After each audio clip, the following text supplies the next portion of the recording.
أهلا بكم يا جماعة. اليوم غادي نقدم لكم واحد الطريقة بسيطة لكن فعالة باش تنظفوا البيت ديالكم من الفطريات، وباش كتجدوا البيت ديالكم تجبدوا الهواء دياله، وسي باش تخلصوا من السعال القوي، يعني من الكحة اللي كتجي من تكونوا ناعسين.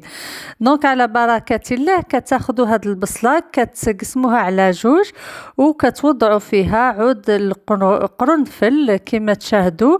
دونك هنا راني دايره شحال من عود ديال القرنفل، وكتعملوها تحت المرقد ديالكم.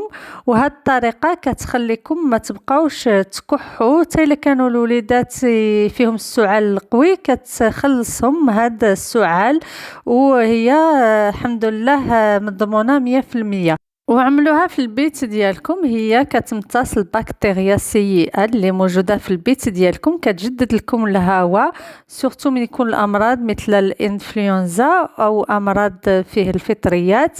هي الماده اللي كتساعد باش تمتص هذاك الميكروبات هي الكبريت. دونك هي غادي تساعدكم في الحياه ديالكم من يكون الامراض في الدار ديالكم في البيت ديالكم. الى فيديو اخر، شكرا لكم، باي.